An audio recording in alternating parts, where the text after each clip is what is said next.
মুক্তার হাত থেকে নাকি অল্পের জন্য বেঁচে গিয়েছে আলম হাসান, এমনই পোস্ট শেয়ার করেছেন তার সোশ্যাল হ্যান্ডেলে, যেখানে লিখেছেন, আল্লাহ আমাকে একটুর জন্য বাঁচিয়ে দিয়েছে, তা না হলে আমার জীবনটাই পুরো শেষ হয়ে যেত।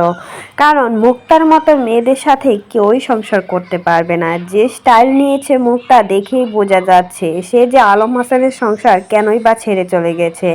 এখন তো কক্সবাজার ঘুরতে গিয়েছে অন্য আরেক বেটার সাথে। ভাবা যায় মুক্তা শুধুমাত্র এসব করে বেড়াবে বলেই কিন্তু আলম হাসানের সংসার ছেড়ে চলে গিয়েছে। কারণ এখন তো ভাইরাল হয়ে গেছে আর সবাই তাকে চিনে, সেজন্যই কিন্তু আলম হাসানকে ছেড়ে দিয়েছে। আলম হাসান কিন্তু মুক্তাকে পতিতালয়ের থেকে নিয়ে আসছিল শুধুমাত্র ভালো করার আশায়, অথচ বেচারি মুক্তা সে তো কখনোই ভালো হবে না, খারাপ কখনোই ভালো হয় না। সেটাই কিন্তু তার প্রমাণ দিয়ে যাচ্ছে প্রতিনিয়ত মুক্তা। সে যে আগেও খারাপ ছিল এখনো খারাপ, সেটাই কিন্তু প্রমাণ করে দিল। আলম হাসান বেচারা অনেক চেষ্টা করেছিল মুক্তাকে যাতে ভালো করতে পারে, কিন্তু কখনোই পারল না। বেচারি মুক্তা আরো বেশি খারাপ হয়ে গেছে। এখন শরীর দেখিয়ে টাকা ইনকাম করছে।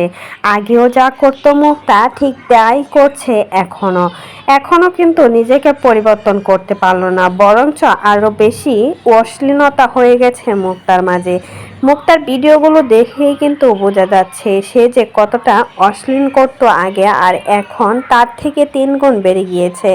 এখন তো টাকার জন্য বেটাদের সাথে কক্সবাজার পর্যন্ত চলে গিয়েছে মুক্তা। আলম হাসান এদিকে বেঁচেই গিয়েছে, কারণ মুক্তা আলম হাসানের সংসারে থেকে অন্য বেটাদের সাথে ইমুতে আকাম কুকাম করে বেড়াতো, কাজ করে বেড়াতো, তখন তার বিনিময়ে নাকি টাকা ইনকাম করতো। আর সেই সব কিছুই জেনে মুখ বুজে সহ্য করেছিল আলম হাসান।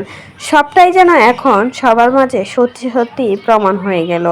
এখন আলম হাসানেরকে ধরেছিল মুক্তা শুধুমাত্র ভাইরাল হওয়ার জন্য, আর ভাইরাল হয়ে গেছে, এখন ছেড়ে চলে গিয়েছে মুক্তা। আর এদিকে একের পর এক ডলাডলি করেই বেড়াচ্ছে মুক্তা। তো এই বিষয়ে যদি আপনাদের কোনো মতামত থাকে সেটা কিন্তু অবশ্যই আমাদের কমেন্ট বক্সে অবশ্যই জানাতে ভুলবেন না।